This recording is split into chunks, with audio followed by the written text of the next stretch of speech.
Quarterback Marcel Reed is getting legitimate Heisman Trophy buzz for the Texas A&M Aggies. But that doesn't happen without a pair of electric wide receiver transfers, including a potential first-round pick in KC Concepcion. The junior wide receiver had another dominant game last Saturday in a comeback win over South Carolina, catching 7 passes for 158 yards, including a crucial 31-yard catch late in the fourth quarter on what would be the game-winning drive. KC now has 47 catches for 787 yards and 8 touchdowns on the year, and he's quickly emerging as one of the top wide receivers in the 2026 NFL draft class. That shouldn't be a surprise to anyone who's watched Concepcion over the years. My first exposure to KC was during his freshman year at NC State, a year where he had 839 yards and 10 touchdowns as a receiver, earning ACC Rookie of the Year honors. After a strong 2 seasons with the Wolfpack, he became a highly sought-after transfer in the portal before landing with the Aggies, and quickly became a top target for the top-ranked team in the SEC. Not surprisingly, Concepcion is having a career year in 2025.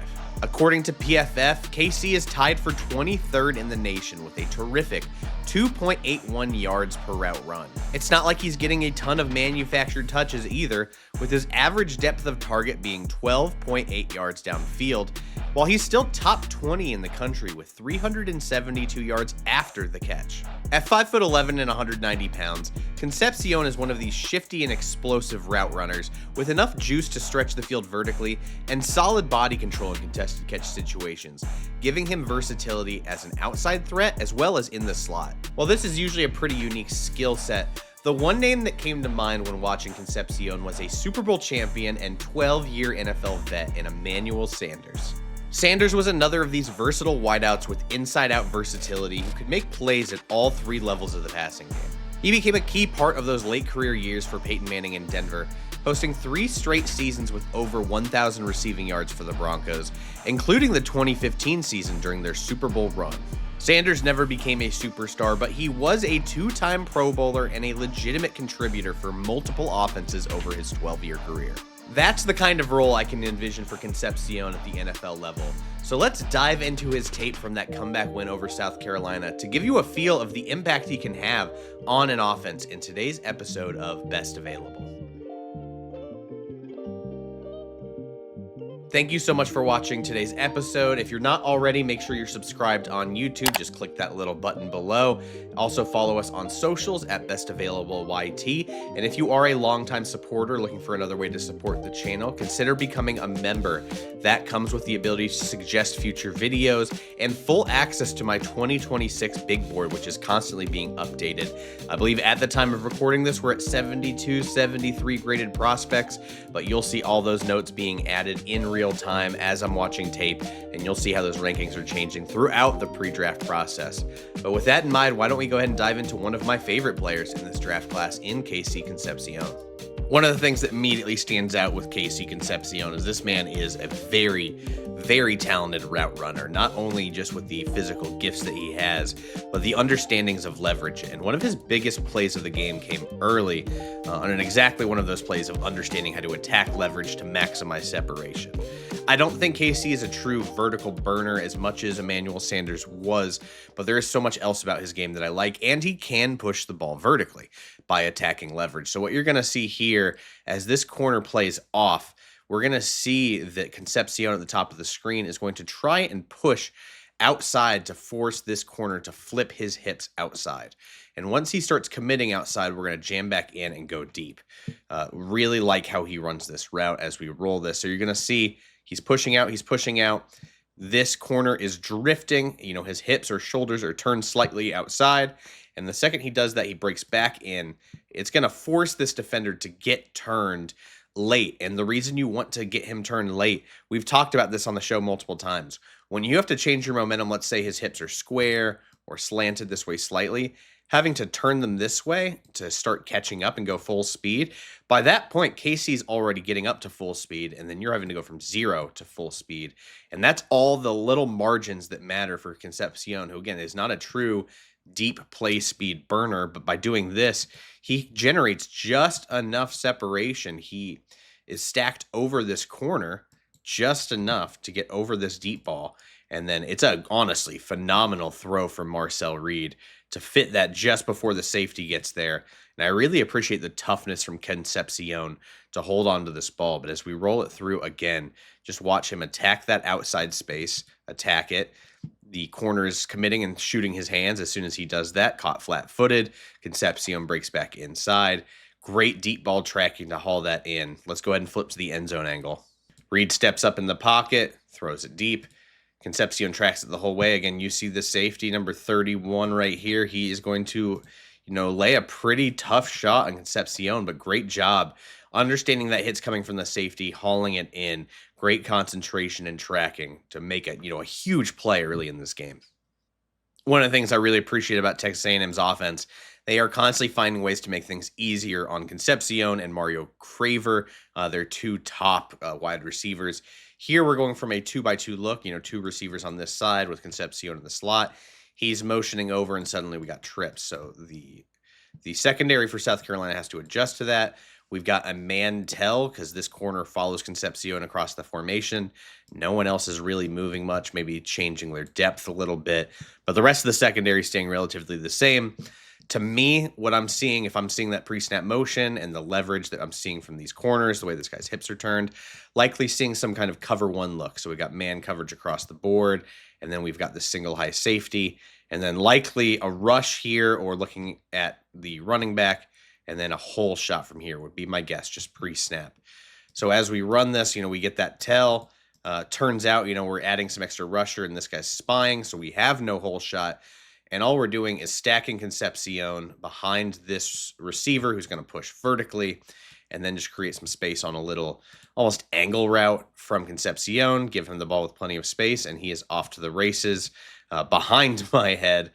Not much else to see from this play, but he does take off. I mean, that's a huge explosive play simply by just trusting your playmaker to get the ball in space. So as we run it through again, we're getting the snap off right here to just end up with a little stack here.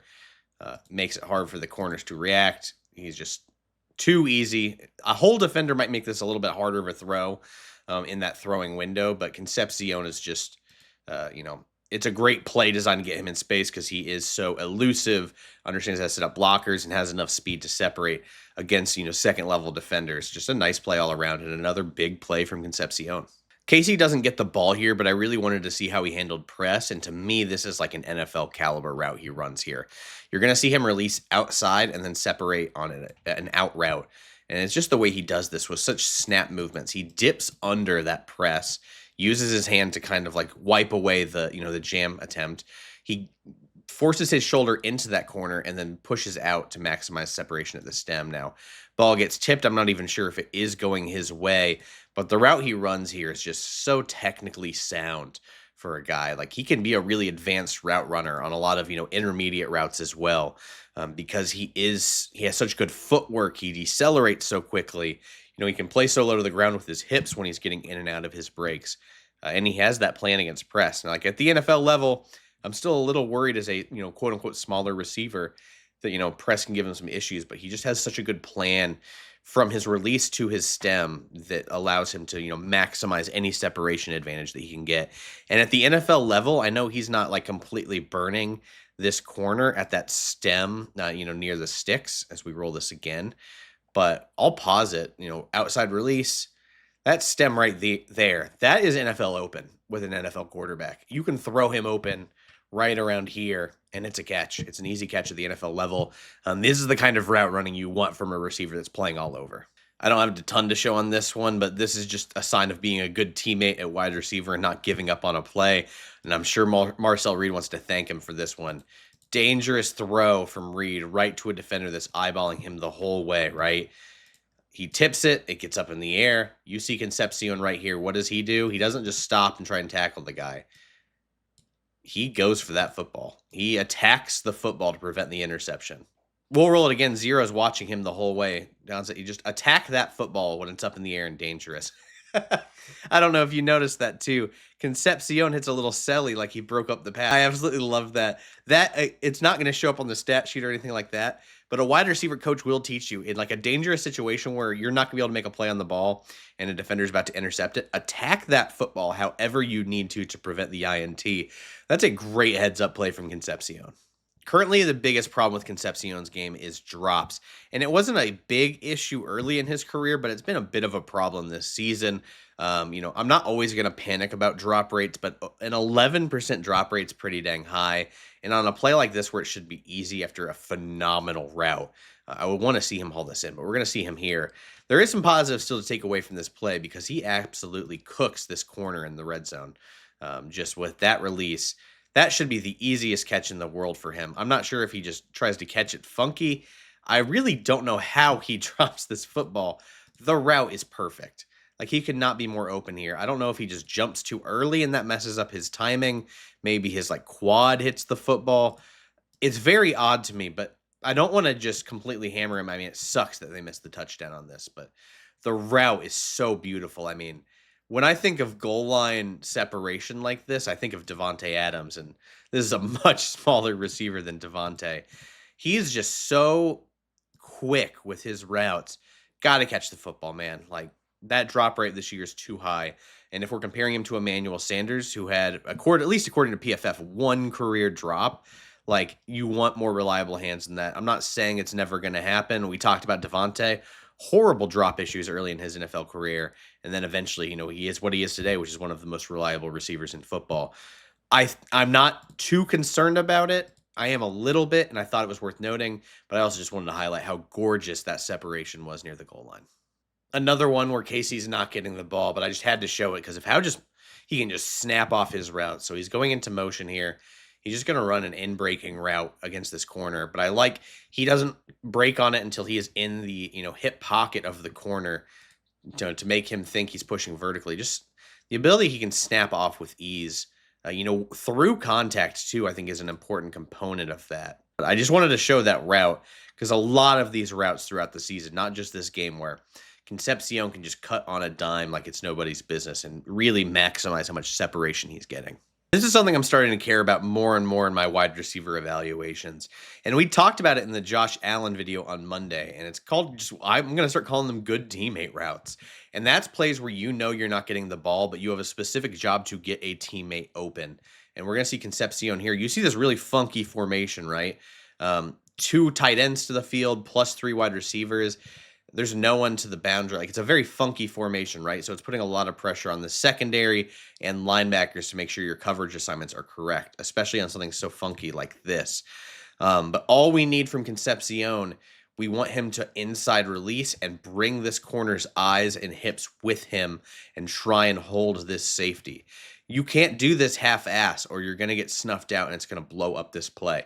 You have to run a good teammate route and run this full speed with effort, draw the corner and try and hold this safety.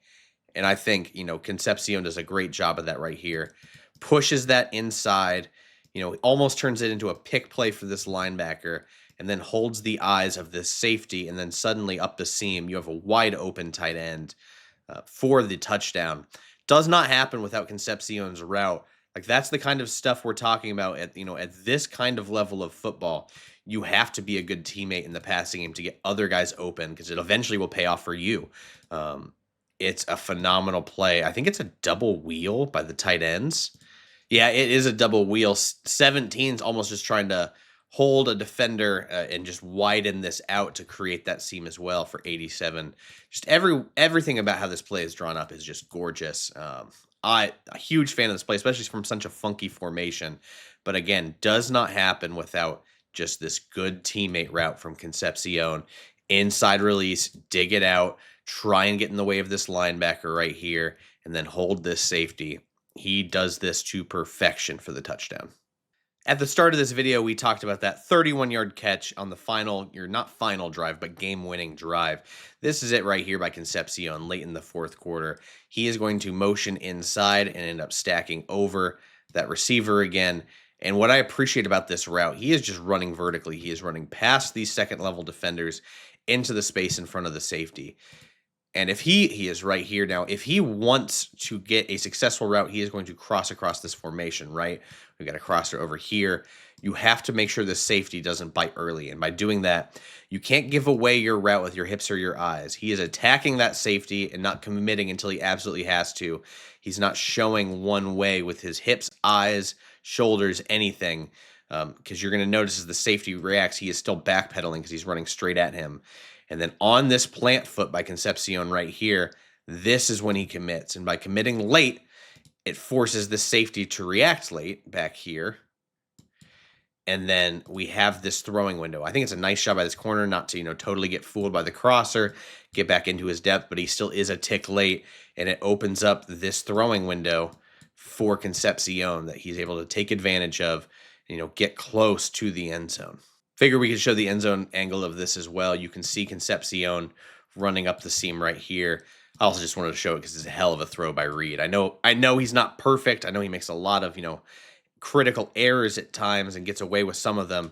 Still think he's a pretty fun player to watch. Fun eval in this draft class is Concepcion. I know he's not the biggest guy or the fastest, but I do think he's the best route runner of a lot of these guys I've seen, especially one that if you're looking for a little slot versatility, I think he can just do so much for an offense, and he is really one of these chess pieces. If you have one or two of these established dudes at wide receiver, I think Concepcion is the perfect piece to add to an offense. So I'm very curious to see where he ends up. Let me know in the comments if you think, he's a first-round pick, top 50 guy, where you have him if you've watched him so far this season. And let me know what you think of the comp of Emmanuel Sanders. There was a couple other names I had in mind, but when I think of a versatile guy that, can make a career being a contributor in an offense, I just think of Sanders. I think he does not get enough love historically. Really enjoyed his game. We'll be back on Friday, still TBD what we're going to work on, but thank you so much for watching, and we'll see you later on Best Available.